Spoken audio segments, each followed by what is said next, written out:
नमस्ते। सोचिए, क्या एक छोटी सी, बिल्कुल छोटी सी बातचीत में कर्तव्य, प्यार और एक गहरा दिव्य रहस्य, ये सब कुछ छिपा हो सकता है। आज हम एक ऐसे ही दिलचस्प संवाद की परतें खोलने जा रहे हैं। तो चलिए इस विश्लेषण की शुरुआत एक सीधे से सवाल से करते हैं। आखिर कोई देवता अपना हेवनली होम, अपना स्वर्ग छोड़कर धरती पर क्यों आएगा? मतलब क्या वजह हो सकती है? यही सवाल असल में हमारी आज की पूरी कहानी का दिल है। तो चलिए कहानी के पहले हिस्से की तरफ बढ़ते हैं। एक दिव्य मुलाकात। और बातचीत शुरू होती है एक बड़े ही आश्चर्य के साथ। सवाल में ही हैरानी छिपी है ना?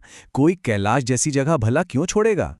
अब देखिए, जब बात कैलाश की हो रही है तो ये कोई मामूली जगह नहीं है। ये भगवान शिव का घर है, परम शांति, इटर्नल ब्लिस वाली जगह। तो जाहिर है उसे छोड़कर पृथ्वी पर आना ये अपने आप में एक बहुत बड़ी बात है।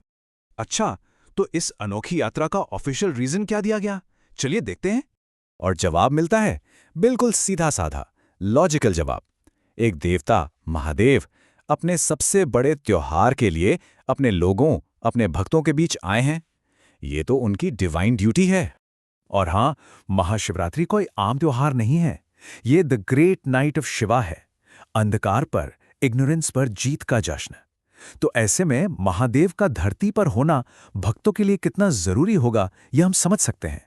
तो इस जवाब के बाद तो लगता है मामला सुलझ गया, है ना? सवाल का जवाब मिल गया, वजह बिल्कुल साफ है, एक पवित्र कर्तव्य। लेकिन क्या कहानी वाकई इतनी सीधी है, या इस डिवाइन ड्यूटी के पीछे कोई और भी कारण था, कोई पर्सनल रीजन? और बस यहीं से कहानी एक बहुत ही दिलचस्प मोड़ लेती है।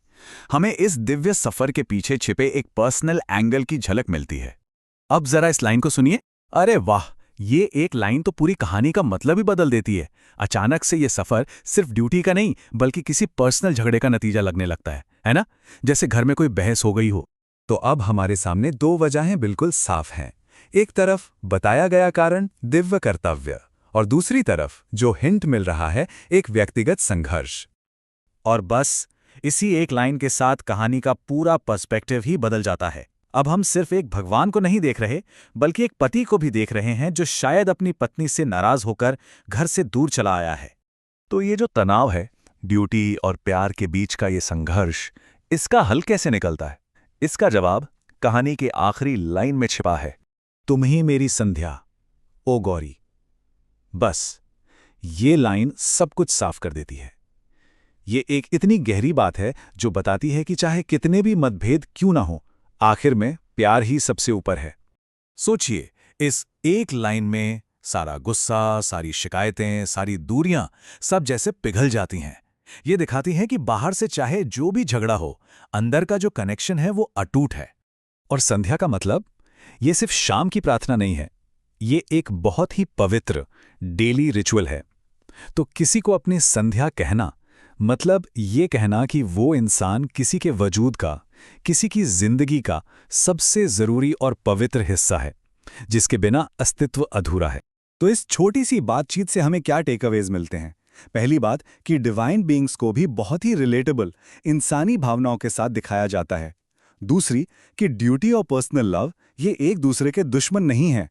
और ये भी कि एक छोटा मोटा झगड़ा किसी गहरे रिश्ते को कम नहीं करता।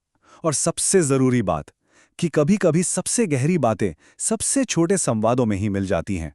और ये पूरी कहानी हमें एक बहुत बड़े सवाल पर लाकर छोड़ देती है। एक ऐसा सवाल जो सिर्फ देवताओं के लिए नहीं, हम सब के लिए है। हम अपनी सबसे जरूरी जिम्मेदारियों और उन पर्सनल रिश्तों जो हमें बनाते हैं, उनके बीच बैलेंस कैसे बिठाते हैं? इस पर सोचिएगा जरूर।